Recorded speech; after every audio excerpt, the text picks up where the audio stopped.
Candidatos y los candidatos para pensar el día después, qué va a pasar, cómo va a estar el país el 2 después de las urnas y sobre todo aquel que se imponga en las urnas, qué país es el que va a recibir y sobre el que tendrá que gobernar.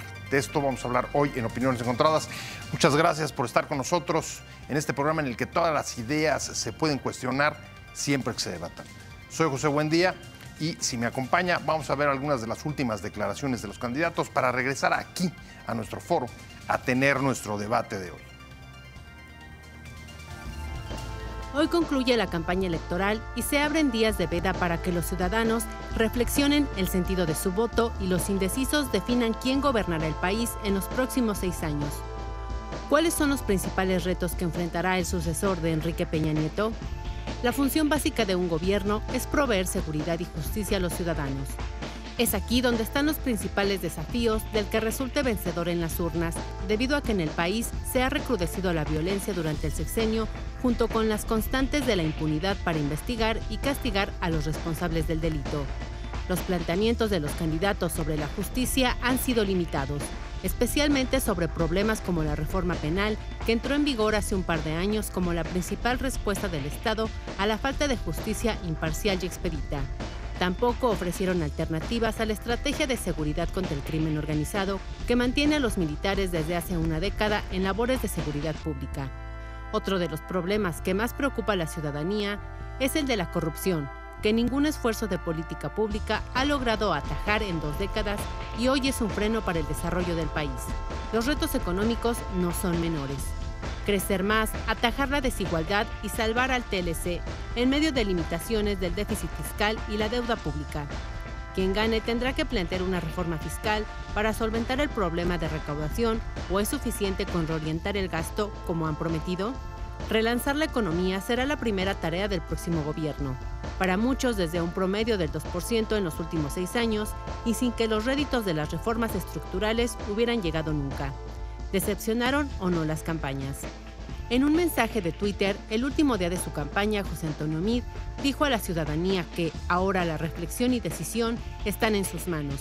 Les pido su voto en las urnas, pero sobre todo su voto de confianza. No fallaré. A través de un video, Andrés Manuel López Obrador expresó que posiblemente, porque no quiero ser tajante, no sabemos qué nos depara el destino.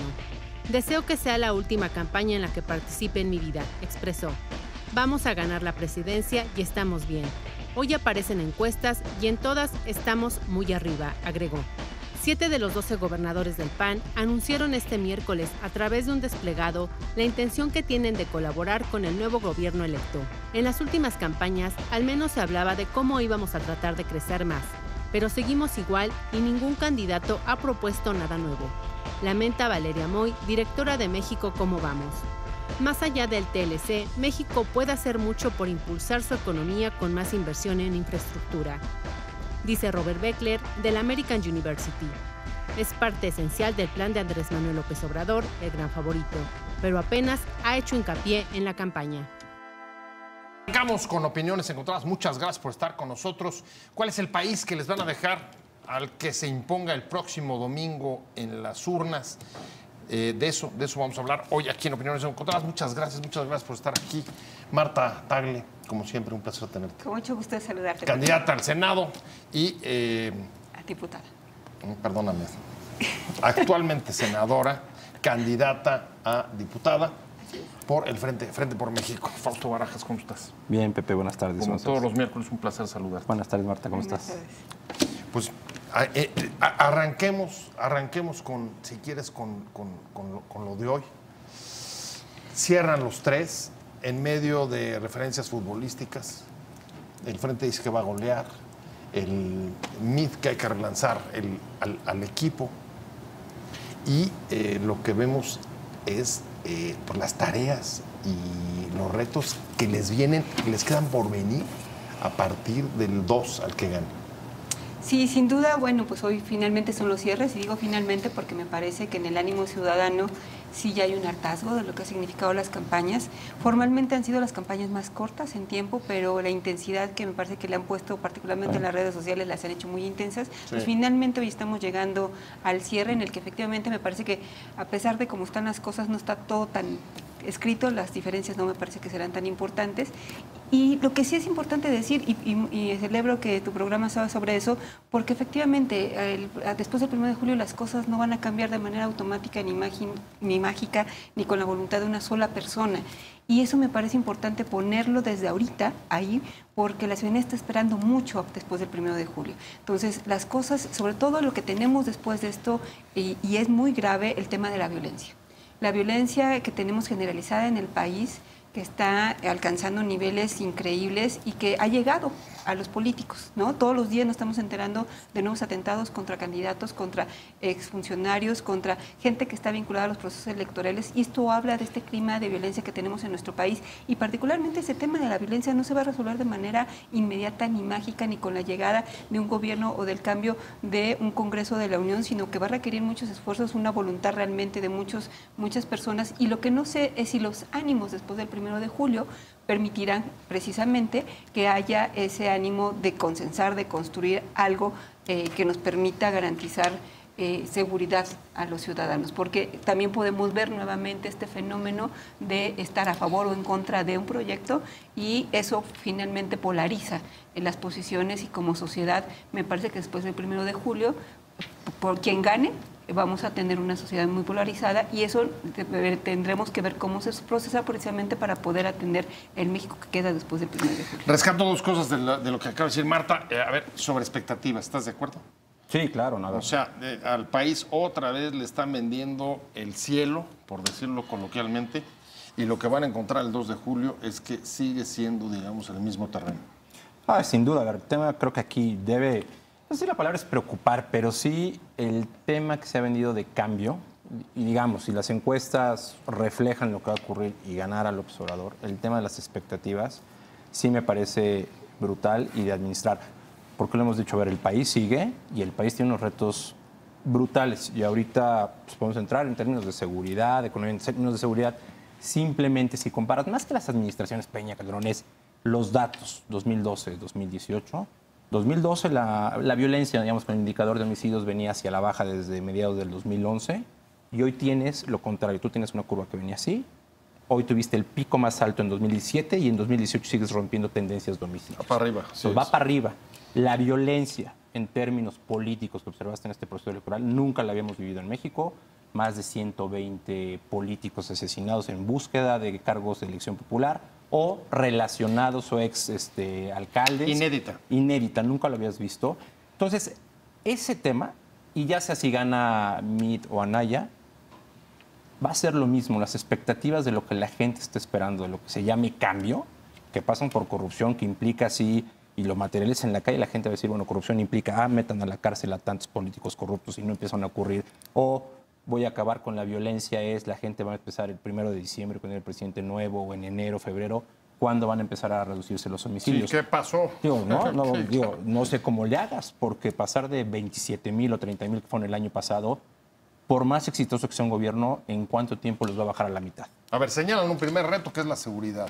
Y en la campaña, Marta, un poco lo que vimos es que los 3 candidatos más fuertes, los 3 candidatos de las coaliciones, más o menos tienen posturas no muy distintas entre ellos, o dicho de otra manera, no veo una alternativa muy clara respecto a la estrategia de seguridad que han seguido los últimos 2 gobiernos. Sí, efectivamente me parece que al final de cuentas en las campañas no hubo un contraste de ideas, de propuestas, de proyectos. Se centraron en la disputa, la guerra sucia, los dichos, y al final de cuentas, sobre todo en este tema en particular, que me parece es uno de los principales problemas que tenemos hoy en día en nuestro país, no hubo una discusión más a fondo. Si nos vamos a revisar las plataformas, quizás podamos encontrar sí propuestas total y absolutamente diferentes, por lo menos desde esta propuesta de amnistía y sí un tema de seguridad interior y este especie de gendarmería que propone Andrés Manuel, y una propuesta diferente con una fiscalía que sirva con revisar la ley de seguridad interior y poder generar los mecanismos pero eso implica irte a eso, a revisar las plataformas. Formalmente no hubo el debate público suficiente sobre estos temas porque también me parece que las campañas nos ponen nuevamente en la dinámica de revisar el modelo de comunicación política de las campañas. Estamos nuevamente ante un sistema de spots que no dice nada, a pesar de que hubo esfuerzos importantes con los debates, tampoco se pudo profundizar. Y entonces volvemos a tener ese tipo de campañas que se gana con el dicho, ¿no? Con las frasecitas, pero formalmente no fuimos a fondo. Y eso es realmente preocupante porque entonces no conocemos las propuestas, no las contrastamos. Muy pocas personas tienen la capacidad de meterse a revisar qué hay de fondo en esas propuestas, porque me parece que sí, o sea, en las plataformas sí hay propuestas de fondo que si se materializan, sin duda hay propuesta ahí que podría materializarse y convertirse en un cambio, a lo mejor no radical de lo que tenemos, pero sí para revisar qué es lo que está sucediendo con el tema de la violencia, de la corrupción, de la impunidad y temas que han sido centrales durante esta campaña. A ver, el problema del debate público. Hay uno que me llama poderosamente la atención y es inseparable del tema de seguridad. Todos los candidatos dicen, estamos en contra de la impunidad, vamos a acabar con la impunidad. En los últimos 8 años, la respuesta más importante que ha dado el Estado ha sido la reforma penal a los temas de justicia, que ha sido a la vez cuestionada por incluso gobernantes en los últimos 2 años. ¿Tuviste alguna discusión respecto a la reforma penal? ¿Algún planteamiento? Realmente ninguno. ¿Lo has detectado en las plataformas de los candidatos? No realmente, O sea, y no ¿echamos para aterrizado. atrás la reforma penal? ¿No la echamos para atrás? ¿La corregimos? ¿Qué hacemos con ella? No, no se ha escuchado y no es un tema que lo tuvieran como eje central. La verdad es que el debate público se centró mucho en el tema de seguridad y la verdad muy dominado por Andrés Manuel, que es la verdad es un mago de cómo comunicar o meter temas, ¿no? Nos trajo con el aeropuerto y ahí tenía todo el mundo en el aeropuerto un mes, ¿no? Que la amnistía y ahí la amnistía. Entonces marcó la agenda en 2, 3 temas durante esta campaña y de ahí todo versado alrededor. Pero no, o sea, esto que dice Marta es cierto. A ver, sí tiene que haber una manera diferente de cómo hacer que haya un poco de rendición de las barbaridades que se dicen en las campañas, hombre, o sea, ¿no? Porque mochar lo que va a pasar, manos.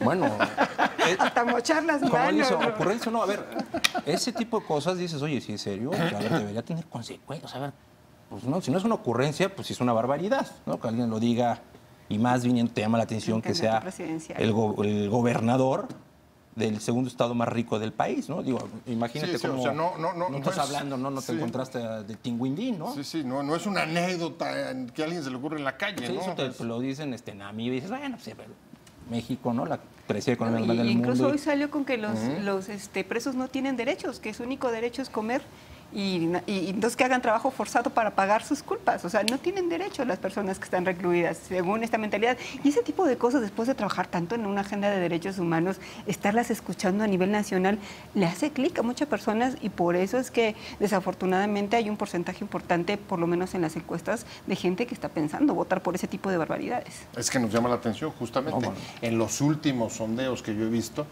promedio de sondeos, hay Entre cierta 3 y 5. coincidencia de que ha subido un poco el Bronco, digo, sin acercarse a los otros, por supuesto, pero sí que ha tenido una ligera, ¿no?, mejoría.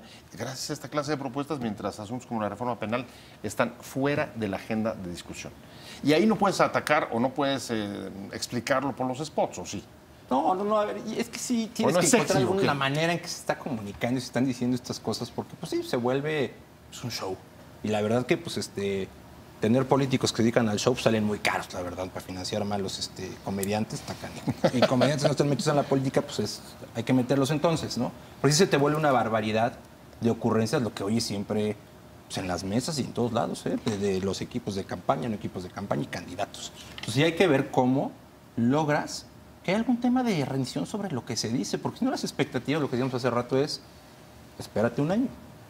O el que gane y nos las quiera cumplir, agárrate, porque si lo que prometió en campaña se empeña como está pasando en Estados Unidos, pues a ver en dónde vamos a estar en un año. Pensemos en otro tema central en la campaña, corrupción. No hay ninguno de los candidatos que no haya estado en contra, que la haya condenado y que haya prometido erradicarla. Pero lo cierto es que en las últimas 3 décadas todos los esfuerzos de política pública que se han hecho en este país han fracasado. Sí, ¿no? Incluso justamente enlazándolo con lo que preguntabas hace un rato con el tema de impunidad y corrupción van de la mano, ¿no? Y vemos, o sea, pensando en el México que le queda, no solamente no se discutió el tema de la reforma penal necesaria o de lo que se requiere para fortalecer el sistema de justicia, sino que además me parece muy lamentable que sí vimos un claro uso faccioso de las instituciones del Estado para perseguir candidatos. Y eso me parece que todavía debilita más el Estado de Derecho en nuestro país. O sea, en lugar de pensar en fortalecer el sistema de rendición de cuentas, tener una fiscalía que sirva, o sea, hacer lo que los esfuerzos que la sociedad civil ha venido empujando de manera muy importante y que además ya lo anunciaron ahora con una reforma al 102 en el sentido de seguir como sociedad civil empujando en esos esfuerzos de construir un sistema nacional anticorrupción y un sistema de transparencia que funcione. O sea, vemos a la sociedad empujando hacia ese lado y tenemos por parte del gobierno y del Estado destruyendo esos esfuerzos y nos fuimos de la legislatura sin nombrar fiscal anticorrupción, sin tener una ley de la Fiscalía General, sin nombrar un fiscal general, ¿no? O sea, sin tener todo el andamiaje que por ley deberíamos haberlo aprobado desde hace años y que eso también lo vamos a tener de cara al siguiente sexenio, porque entonces, ¿qué posición vamos a tener con respecto a eso? A mí me parece importante este tipo de iniciativas de la sociedad civil como Reforma al 102, porque entonces va a seguir empujando a que entonces sí se concrete una reforma en materia de la Fiscalía que no vaya solamente a un nuevo nombramiento, sino que le dé un diseño diferente. Pero eso, ¿cómo se va a corresponder con el compromiso desde la clase política, ¿no? A ver, falta de debate, falta de contraste de ideas y al mismo tiempo, dice Marta, uso faccioso de instituciones de la justicia. ¿Es una forma de violencia?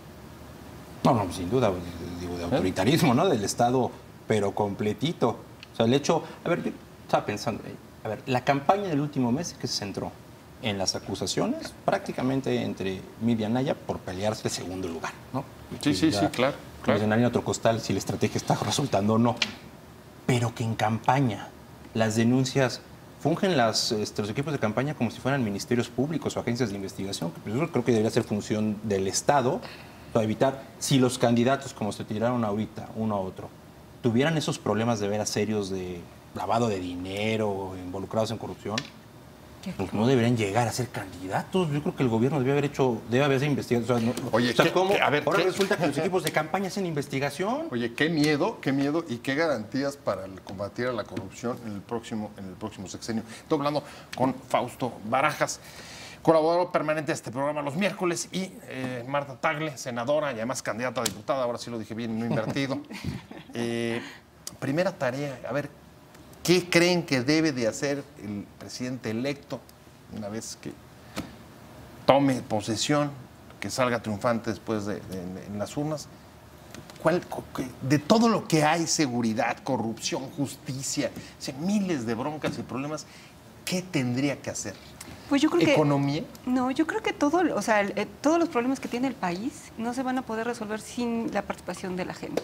Y necesariamente me parece que tiene que haber una reconciliación, porque independientemente de quién gane, va a quedar un ánimo, o sea, porque hay un ánimo de enojo, molestia, frustración que venimos cargando y que se está reflejando en este proceso electoral, y me parece de manera muy importante que, digo, independientemente de quién gane, va a haber quienes están con el que ganó, muy contentos, muy felices, pero va a haber un grupo muy importante que no lo esté.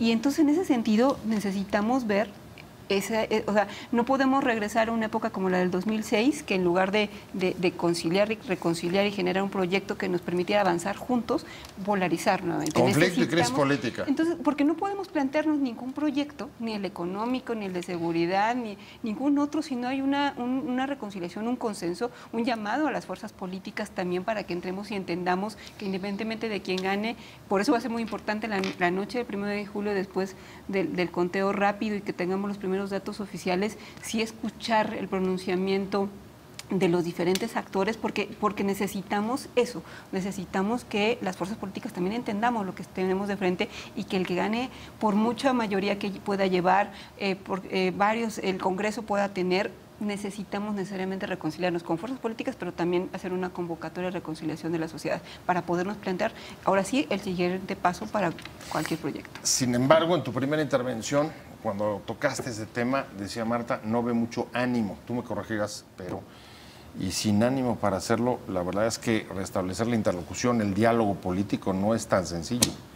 No, y a ver si estoy de acuerdo con Marta, que sí pasa lo que ocurre el 1 de diciembre cuando ya haya presidente en funciones, es la noche de la jornada electoral, el reconocimiento de las diferentes fuerzas políticas a quien gane.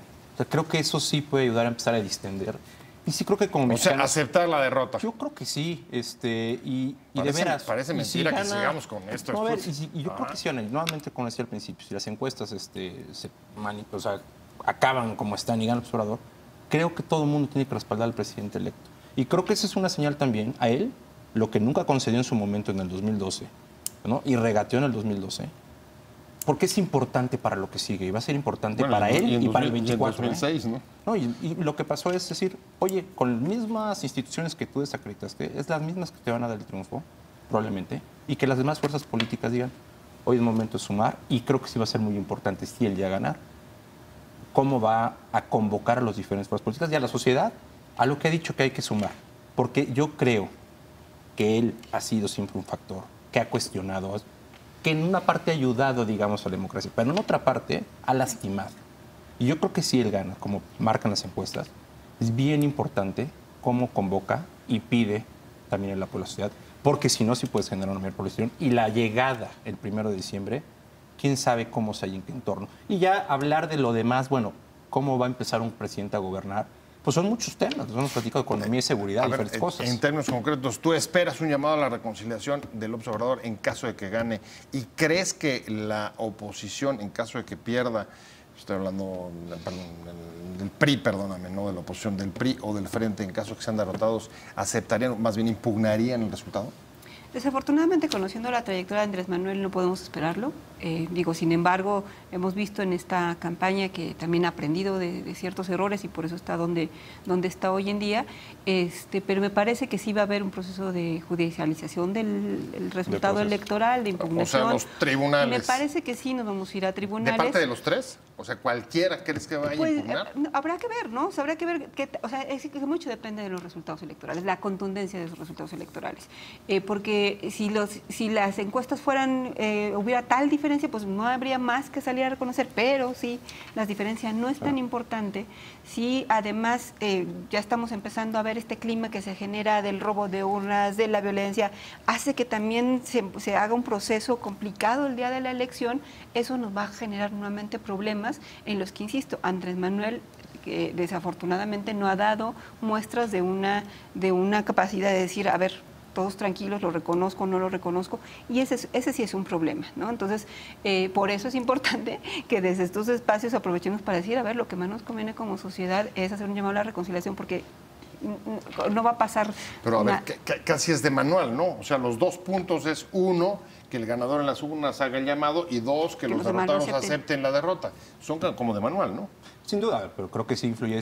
Ojalá y pasara un poco como pasó en el 2002. El que gane con un amplio margen, que aunque se judicialice al menos la presidencia, sea irrebatible. No se tenga que litigar. Y entonces empieza a traducir todo eso en, obviamente, una convocatoria, digamos, a la unidad, reconciliación, o a evitar lo que pasó en las campañas o como había sido.